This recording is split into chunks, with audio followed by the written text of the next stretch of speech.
मंच एवं साथियों, आप सभी को मेरा सादर जय जिनेंद्र।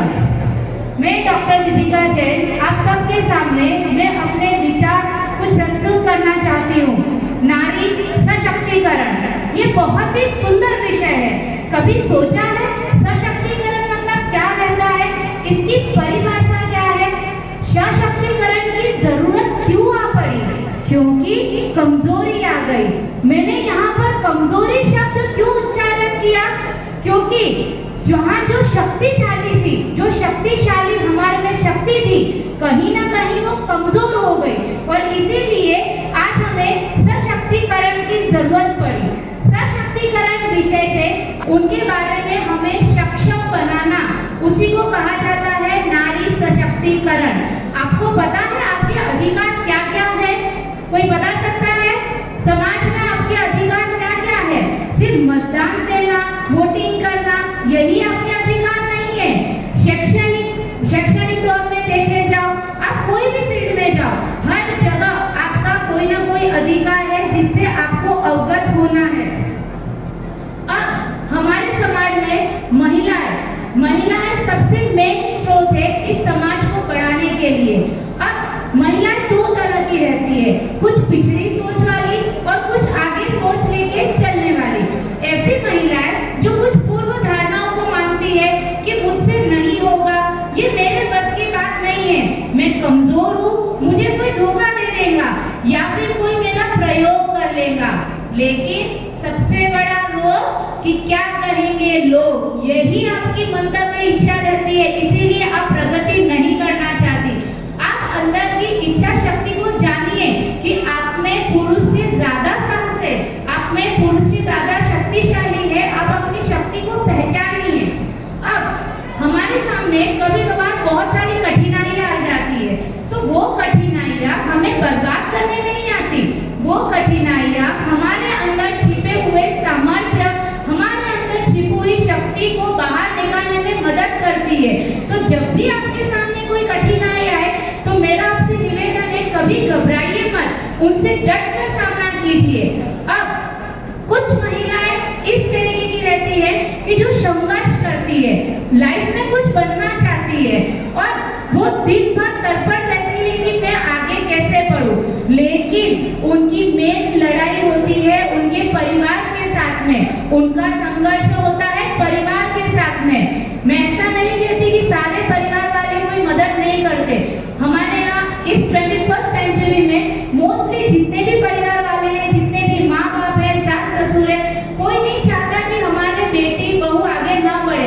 हर कोई चाहता है कि वो आगे बढ़े, उसको फाइनेंशियली हो, इमोशनली हो, फिजिकली हो, हर तरीके से वो बढ़ावा देने चाहते हैं। लेकिन कुछ ऐसी पिछड़ी हुई सोच वाले लोग भी हैं जो उनको रोक लगाते हैं, उनको आगे बढ़ने नहीं देते। और वैसी महिलाएं अंदर जूझती रहती है कि मैं आगे क्या करूं, किससे अपनी परेशानी जाकर शेयर करूं, तो आखिर में वो अपना दम तोड़ देती है। तो मैं ऐसे परिवार वालों से निवेदन करना चाहती हूँ कि नारी एक आजाद चिड़िया का नाम है, उसके सराउंडिंग एक पिंजरा मत बनाइए।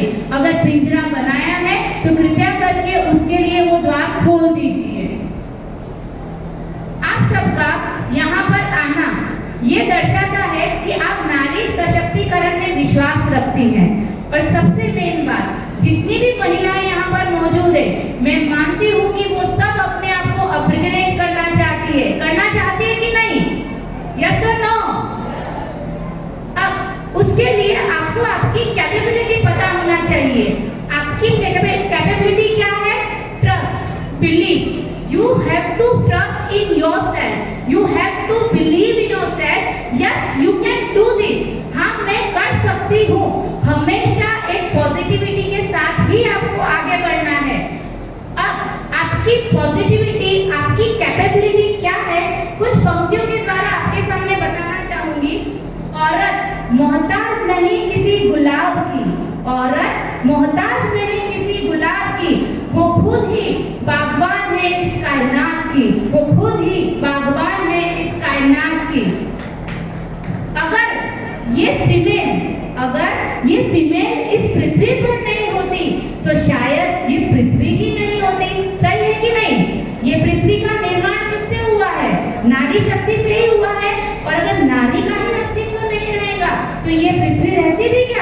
नहीं रहती थी। अब महिला सशक्तिकरण को अगर इंग्लिश में कहा जाए वुमन एम्पावरमेंट कहा जाता है।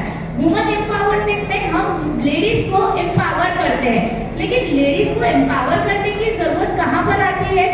उनको सबसे पहले अपनी जिंदगी बदलनी है। जिंदगी बदलना मतलब आपका पहनावा बदलना या फिर आपने कैसे रहना चाहिए वो नहीं है।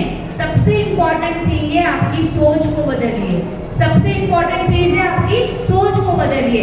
जिस दिन आप अपनी सोच को बदलेंगे उस दिन जरूर आप अपनी जिंदगी को बदलेंगे और आप इस दुनिया को, इस समाज को, इस देश को बदलने की ताकत रखेंगे। अब सशक्तिकरण का सबसे बड़ा हथियार क्या है? सशक्तिकरण का जो आज की जनरेशन में जितने टीनेजर्स हैं, जितने मिडिल एज वाले हैं, जितने एल्डर्स हैं, उन सबका मेन हथियार है साक्षरता। अगर NSO national statistical data office का अगर डेटा देखा जाए तो राजस्थान में टोटल जैन कम्युनिटी है 6.25 लाख। 6.25 लाख में से अगर मेल साक्षरता अगर देखी जाए, पुरुष साक्षरता 82% है, 82%, और फीमेल साक्षरता सिर्फ 65% है। कितनी है? 65%। तो इतना डिफरेंस क्यों है? कभी सोचा है इसके बारे में? आज के लोग पढ़ाना चाहते हैं लेकिन कुछ लोग उनको बंदिशों में रखना चाहते हैं। अब यहाँ पर नारियों की भी कहीं गलती आती है। वो खुद के सराउंडिंग एक दायरा बना देती है कि मेरी शादी हो गई है, मेरे बच्चे हो गए, मुझसे टाइम मैनेज नहीं हो पाएगा, या फिर मैं रूरल एनवायरमेंट यानी गांव से बिलोंग करती हूँ, मैं सिटी में कैसे जाऊंगी, मुझे थोड़ा फाइनेंशियल प्रॉब्लम है। ये सब आपके बहाने हैं। इन सब से बाहर आइए और एक बार जाकर देखिए, डेफिनेटली आप ये कर सकेंगे। और एक समाज में ट्रेंड चल रहा है, एक नॉमिनल ट्रेंड है रीट की एग्जाम। सबने सुना है? ये मैंने ज्यादातर ऑब्जर्व किया है। रीट की एग्जाम, बीएड करना या फिर ज्यादा से ज्यादा वो एमए कर लेगा। लेकिन हमारे समाज के, जैन समाज के लोग बाकी सब फील्ड में क्यों नहीं जाते? क्यों कोई IAS, IPS, स्पोर्ट्स में, मीडिया में, इसमें क्यों नहीं जाते? आप दूसरी जगह जाकर देखिए तो सही। आज का जमाना कौन सा जमाना है? ई शिक्षित का। कोविड के समय ने आपको अक्षर से क्या सिखाया? साक्षर। जन्म से हम क्या सीखते हैं? अक्षर सीखते हैं। अक्षर के बाद क्या सीखते हैं? साक्षर। साक्षर के बाद हम शिक्षित बनते हैं और इस कोविड के काल ने तो आपको ई शिक्षित बनाया है। और सभी के पास, मैं मानती हूँ जब तक हर किसी के पास स्मार्टफोन रहता है, लेकिन उस स्मार्टफोन में आप सोशल मीडिया बड़ा यूज करते हैं, जैसे कि व्हाट्सएप, इंस्टाग्राम और फेसबुक, जैसे वो आपकी डेली रूटीन की आदत हो गई है। लेकिन कभी कभार गूगल के ऊपर आपने सर्फिंग किया है? आप यूट्यूब जरूर देखते हैं, लेकिन यूट्यूब पे खाने बनाने की अलग अलग विधियां देखते हैं, लेकिन कभी उसके ऊपर सर्वे किया है कि हम पढ़ाई करके कौन सी फील्ड में आगे बढ़ सकते हैं? गवर्नमेंट ने हमारे लिए कौन कौन सी फैसिलिटी अवेलेबल करवाई है? आपको पता है? जैन कम्युनिटी के लिए, जैन कम्युनिटी माइनॉरिटी में आती है और हर साल एनुअल बजट माइनॉरिटी के लिए 4,500 करोड़ का एनुअल बजट निकलता है।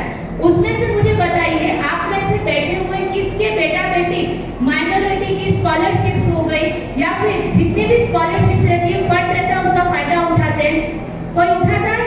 मैं खुद अपना एग्जांपल बताती हूँ। While doing my PhD, मैंने 2018 में मेरा PhD कंप्लीट किया। I have applied for Maulana Azad national fellowship, जो माइनॉरिटी को फेलोशिप देती है।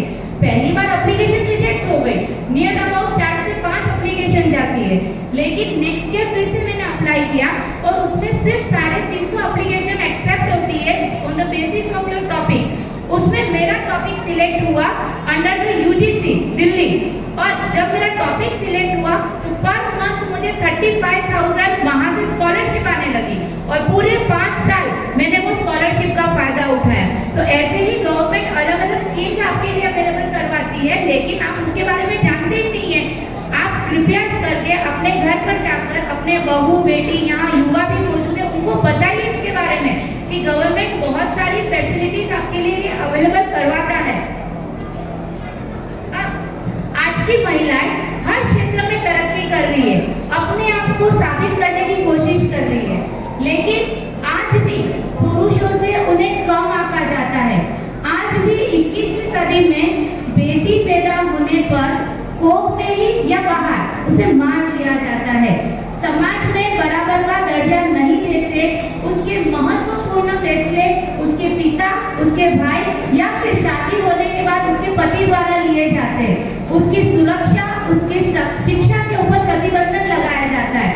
इसीलिए तो महिला सशक्तिकरण की जरूरत पड़ी। अगर ये पहले से ही हमें फ्रीडम दिया होता था तो महिला सशक्तिकरण की जरूरत ही नहीं थी। अब भारत सरकार द्वारा बहुत सारी नारी शक्ति के लिए योजनाएं अवेलेबल करवाई है, जैसे बेटी बचाओ, बेटी पढ़ाओ, सुकन्या समृद्धि योजना, महिला शक्ति केंद्र योजना। इन सभी योजनाओं के द्वारा आप जुड़कर अर्न एंड लर्न की स्कीम का फायदा उठा सकते हैं। उसमें से आप कुछ कमा सकते हैं और लोगों को सिखा सकते हैं। अब आप सबको पता है इंटरनेशनल वुमेन्स डे कब मनाया जाता है? कौन सी तारीख को? 8 मार्च। क्यों मनाया जाता है? उसका मेन 3 उद्देश्य क्या है? कोई बताएगा? उसके 3 मेन उद्देश्य क्या है? हम आज किसके लिए इकट्ठा हुए यहाँ पर? महिला सशक्तिकरण के लिए, उसको बढ़ावा देने के लिए, हमारे अधिकारों को प्रति हमें अवगत करने के लिए, वापस दुनिया को याद करवाने के लिए कि महिलाओं का एग्जिस्टेंस है, उनके अधिकार उनको दिए जाए। अधिकार कानून ने दे दिए हैं, लेकिन वो महिलाओं तक अभी तक पहुंचे ही नहीं है, कहीं ना कहीं वो रुक गए हैं।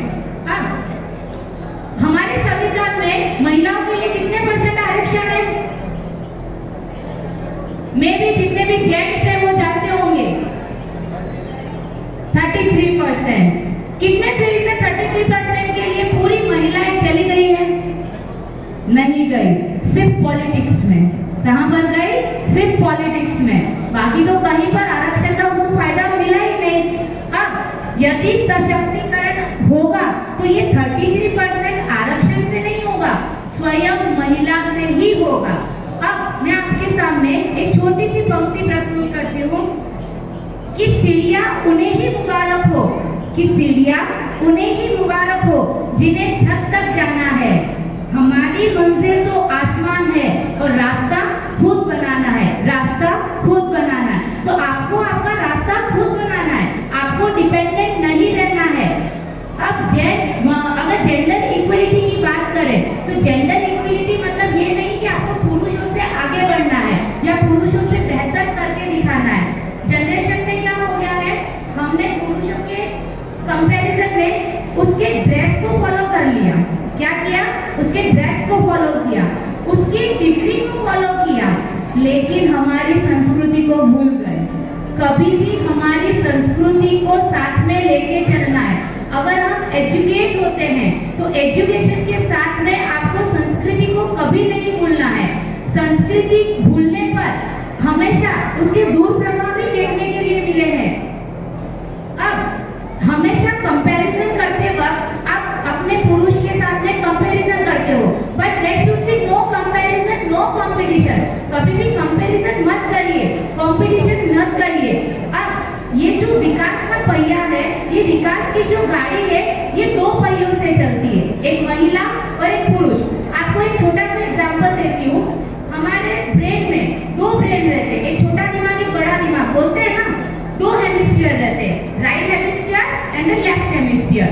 जो राइट हेमिस्फीयर रहता है वो इमोशनली एक्ट करता है। किसके लिए एक्ट करता है? इमोशनल मतलब भावनाएं प्रस्तुत करता है। हम रोना, गुस्सा करना, चिल्लाना, वो उस ब्रेन के द्वारा मैसेज जाता है। और दूसरा जो लेफ्ट हेमिस्फीयर रहता है वो लॉजिकल वर्कआउट करता है। कैसे वर्कआउट करता है? लॉजिकल, यानी प्रैक्टिकल सोचना।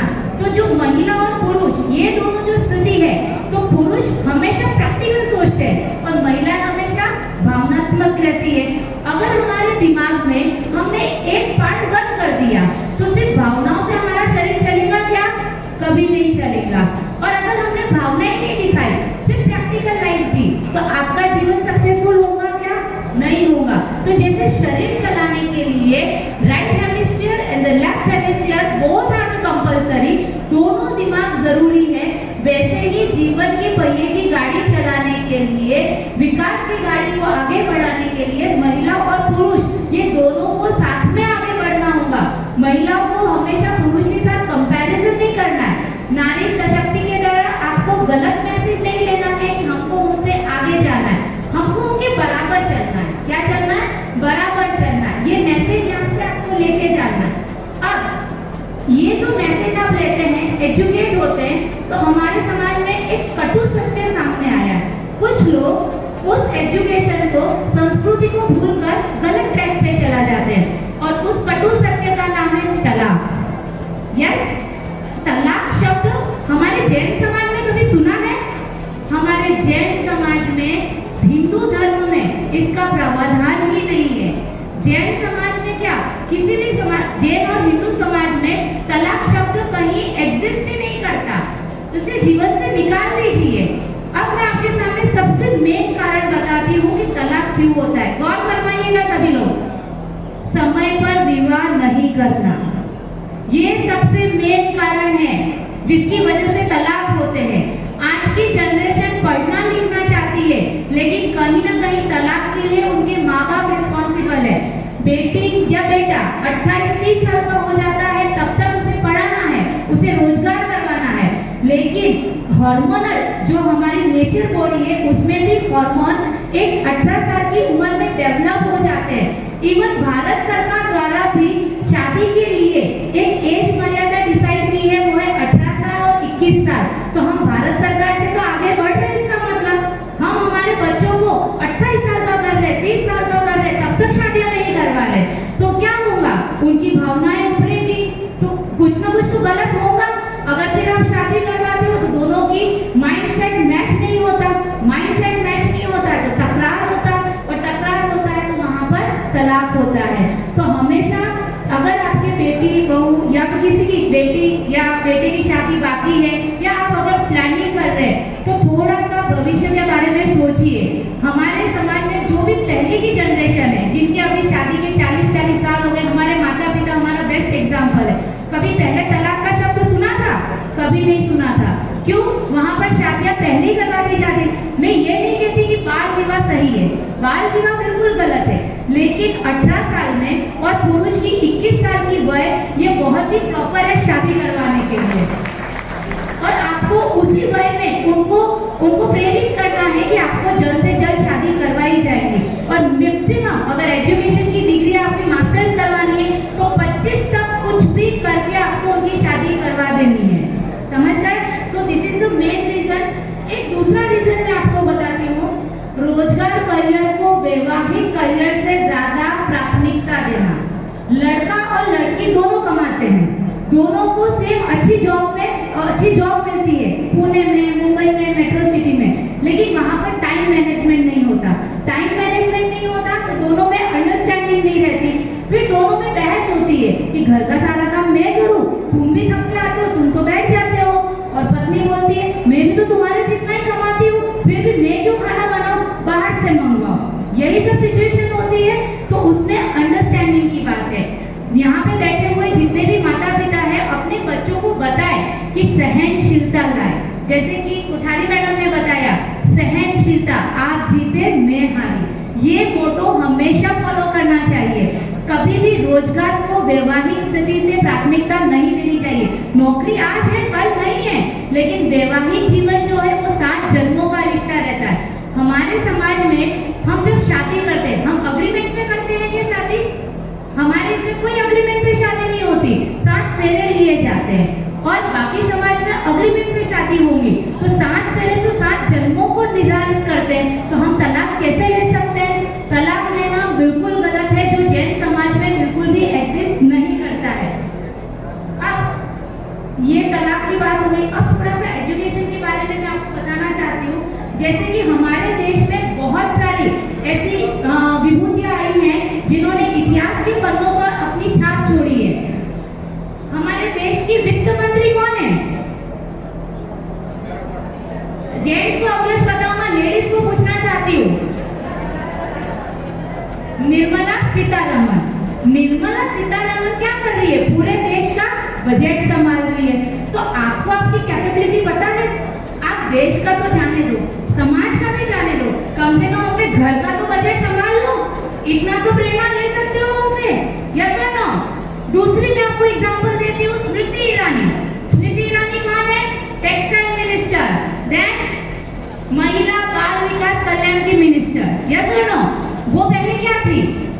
क्योंकि सास भी कभी बहू थी, उसकी टीवी एक्ट्रेस थी, तब बड़ा देखते थे उसे।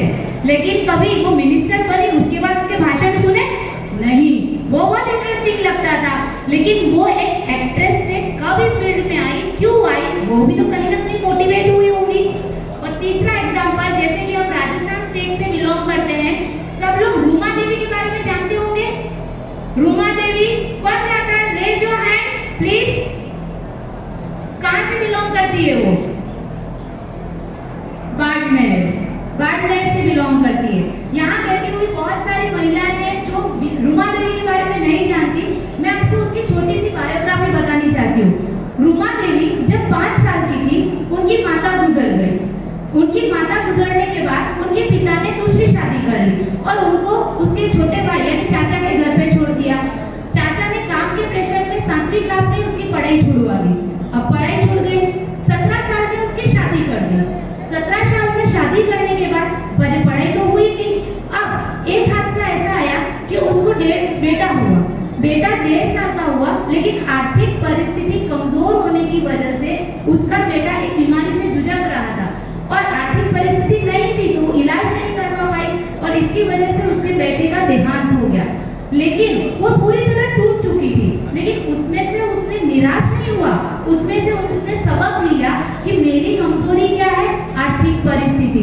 मैं उसको कैसे बढ़ावा दे सकती हूँ, जबकि वो अनपढ़ थी, उसे कुछ नहीं आता था। तो उसने अपने जीवन में बचपन में अपने दादी माँ के पास से शिवन कला का काम सीखा हुआ था। तो छोटे पैमाने पे उनके घर के अंदर उसने छोटे पैमाने पे शिवन कला का काम शुरू किया और छोटे छोटे हैंड बैग्स या कुशन कवर बनाना शुरू किया और गांव के लोकल व्यापारी को बेचना शुरू किया। धीरे धीरे वो इतना आगे बढ़ गई। पहले उसने एक सिलाई मशीन ली, फिर गांव के लोगों की औरतों को लगा कि हम भी कुछ कर सकते हैं, हम भी हमारी आर्थिक परिस्थिति में बदलाव ला सकते हैं। तो नियर अबाउट 22,000 लेडीजों को उन्होंने कार्यकाल दिलवाया। कितनी लेडीज को? 22,000 लेडीज को। इस पर जोरदार तालियां बजाइए। उनसे कुछ प्रेरणा लेने जैसी है। मैं जानती हूँ आप लोगों के चेहरे काफी थक गए हैं, सबको भूख भी लगी है, लेकिन ये ऐसे प्रोग्राम बार बार नहीं होते। हमारे लिए कोई टाइम नहीं निकालता है। मैडम ने बताया किटी पार्टीज तो हर बार करेंगे, लेकिन मोटिवेशनल स्पीच बार बार सुनने नहीं मिलती है और कभी कभार सोशल मीडिया पे सुनने मिलती है, लेकिन हम यूट्यूब खोल के देखते ही नहीं है। और यूट्यूब बाई चांस खोला तो क्या देखते हैं, कैसे कैसे अलग उसमें आइटम बनाए जाए, पनीर मटर सब्जी कैसे बनाए, कैसे आज बच्चे को मंचूरियन खिलाए, ये देखते हैं। लेकिन कभी हम ये काम की चीजें नहीं देखते। अब जब उसकी ये जब रूमा देवी को इस तरह 22 लेडीज को उन्होंने प्रेरित किया, तब उनको ऑक्सफोर्ड यूनिवर्सिटी में उन्हें लेक्चर के लिए बुलाया गया। और कौन बनेगा करोड़पति में आपने देखा होगा वो एपिसोड, तो उसमें 12 क्वेश्चंस का सही आंसर देकर 12.5 लाख रुपए कमाए। और ये पूरे कार्य से उन्हें राष्ट्रपति द्वारा उनको नारी शक्ति पुरस्कार से भी सम्मानित करवाया गया। तो वो भी हमारे बीच की ही नारी है, तो उसमें से भी तो आप प्रेरणा ले सकते हैं। अब मैं आपके सामने खड़ी हूँ, मैं अपना खुद का एक एग्जाम्पल देती हूँ। ये यहाँ पर कचरू जी सर बैठे हैं। मैं 1st से 3rd स्टैंडर्ड तक रामगढ़ में पढ़ी हुई थी। मेरे प्रीवियस एक युवा सम्मेलन हुआ था डूंगरपुर में, उसमें भी मैंने बताया था कि मैं कहाँ से बिलोंग करती हूँ। मेरा एजुकेशन शुरू हुआ रामगढ़ में। रामगढ़ में 3री क्लास तक पढ़ी। उसके बाद मेरे माता पिता की आर्थिक स्थिति सही नहीं थी, उन्होंने मुझे दादी के पास रखा। तो 6th स्टैंडर्ड तक मैं सलोपर में पढ़ी, छोटी कन्याशाला में। कन्याशाला में पढ़ने के बाद मम्मी पापा मुझे गोधरा लेकर गए, गुजरात। वहाँ 7th स्टैंडर्ड से लेकर 12th स्टैंडर्ड तक पढ़ी। फिर मैं बाहर गई, विद्यानगर, आनंद विद्यानगर, बहुत से लोग जानते होंगे, वहाँ पढ़ी। जैसे ही मैं 2nd ईयर में गई, when I was in 10th standard, तभी मेरी सगाई हो चुकी थी। मेरा ससुराल अकोला महाराष्ट्र है, लेकिन उन्होंने कहा था कि हम शादी जल्द करवाएंगे। तो इन BSc 2nd year half complete हुआ था, तब मेरी शादी हो गई। लेकिन मेरे पापा ने एक ही बात मेरे ससुर जी से कही थी कि मेरी बेटी को आगे तक पढ़ाना है। पर मेरे ससुर जी ने भी पूरा साथ दिया। उन्होंने कहा उसको जो इच्छा उसको करवाओ, लेकिन उसको पढ़ाने दो, पढ़ने दो, हम भी पढ़ाएंगे। शादी करने के लिए मैं सिर्फ 10 दिन सलूकर आई और सलूकर में शादी करके वापस दिवाली का वेकेशन खत्म हुआ, मैं वापस गई और मेरा 2nd ईयर और फाइनल ईयर कंप्लीट किया। After the completion of my bachelor degree I went to the Akola में मास्टर डिग्री की। मास्टर डिग्री, अब आपको पता है परिवार जब शादी हो जाती है तो 1-2 साल में प्रेशर आता है बच्चे का कि आप फैमिली आगे बढ़ाओ। वही मेरे सास का शुरू हुआ कि आगे बच्चा बच्चा। मैंने कहा I have decided my life, I have plan something. मैंने अपनी लाइफ के लिए प्लानिंग की है। मुझे मास्टर्स कंप्लीट करने दीजिए, मैं जरूर करूँगी। मैंने मास्टर कंप्लीट किया, 1 साल का ब्रेक लिया और मुझे बेटा हुआ। 2012 की बात है। 2012 में मेरा बेटा हुआ। उसके बाद वो 6 महीने का था। I am very thankful to my mother in law, वो बहुत सपोर्टिव है। 6 महीने का बेटा उनके पास में रखकर कॉलेज में जाती थी और 2014 में मैंने मेरा रजिस्ट्रेशन किया पीएचडी के लिए। मेरा पीएचडी कोई आसान नहीं रहा। मैंने पीएचडी किया है मेडिकल माइक्रोबायोलॉजी में कॉर्नियल अल्सर के ऊपर, आंखों के ऊपर, जिसके सैंपल ना इतने आसानी से मिलते हैं। पूरी आंख का सैंपल मिलता है, सड़ी हुई आंख का। वो आंख का सैंपल दूसरे हॉस्पिटल से लाना पड़ता है विद अंडर द अथॉरिटी।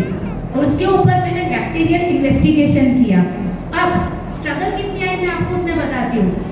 अब जैसे पीएचडी चल रही थी, PhD near was about to complete. 2016 complete हुआ, 17 में कंप्लीट होने वाला था। आई वाज जस्ट फ्रेंड, मेरे गाइड थे, उन गाइड के पास मैं साइन लेने के लिए गई। उन्होंने कहा जल्दी कंप्लीट करो, मेरी तबीयत ठीक नहीं है। सैटरडे को मैं गई, उन्होंने कहा बेटा आप कल संडे को आ जाओ, मैं संडे को साइन दे दूंगा आपको। लेकिन संडे मॉर्निंग में 7 बजे मुझे कॉल आया कि मेरे सर का देहांत हो गया।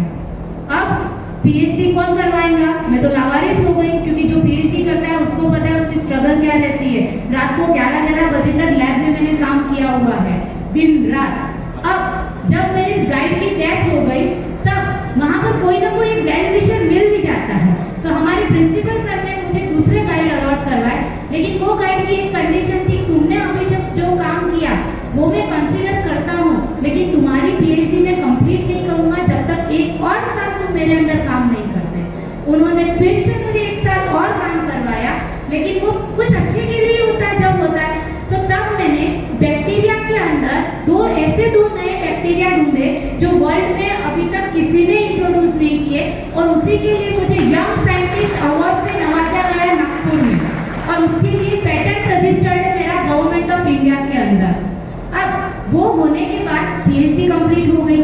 पीएचडी कंप्लीट होने के बाद मेरे ससुर जी ने कहा आजकल पीएचडी वालों को नौकरी कहाँ मिलती है, और ससुर जी का कहना था कि परिवार है, परिवार से दूर जाकर नौकरी नहीं करना है, और हम ओपन कैटेगरी में आते हैं।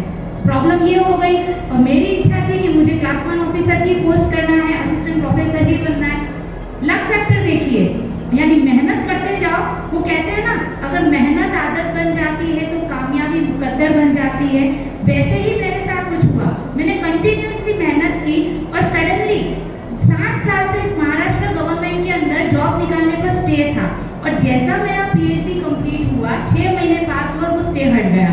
स्टे हटा तो जिस कॉलेज में अभी मैं वहाँ पर कार्यरत हूँ, वहाँ की पोस्टिंग निकली, और सिर्फ एक पोस्ट थी ओपन की, और उस पोस्टिंग के लिए मेरा अबाउट 250 एप्लीकेशंस थी।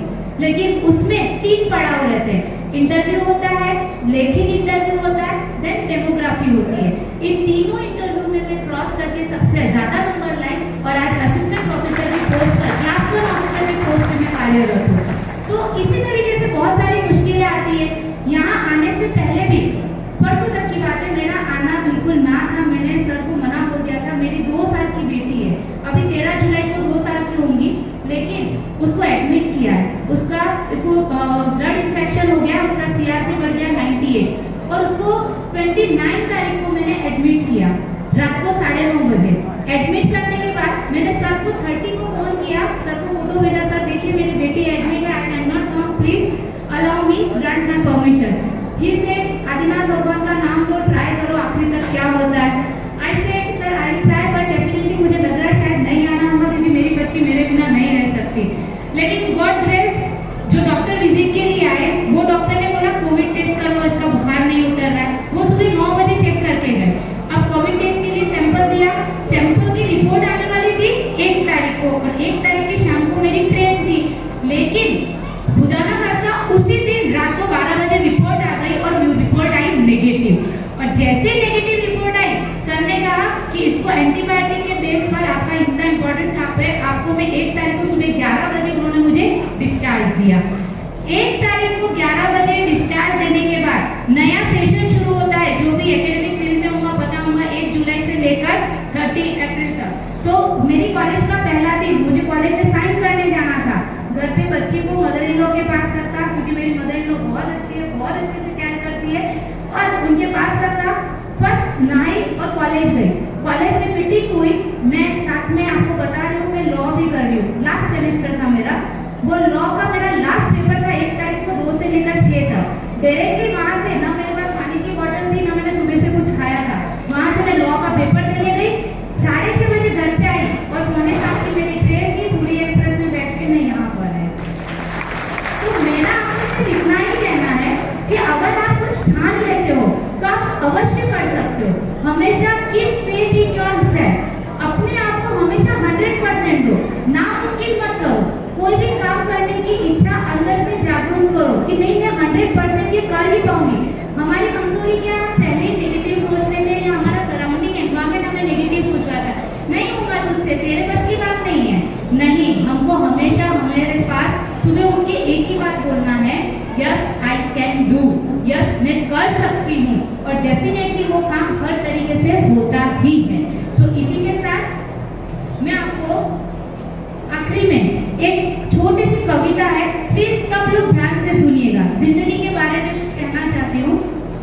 कल एक झलक जिंदगी को देखा, कल एक झलक जिंदगी को देखा, वो राहों पर मेरी गुनगुना रही थी, वो राहों पर मेरी गुनगुना रही थी। फिर ढूंढा इसे उधर उधर, फिर ढूंढा इसे उधर उधर, वो आंख मिचोली कर मुस्कुरा रही थी।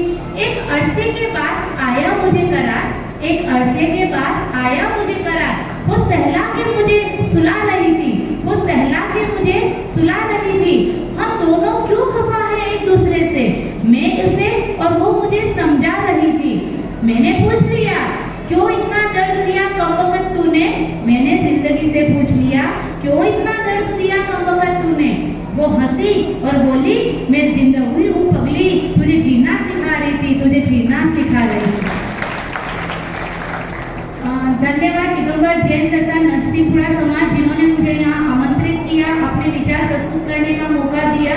Thank you so much. और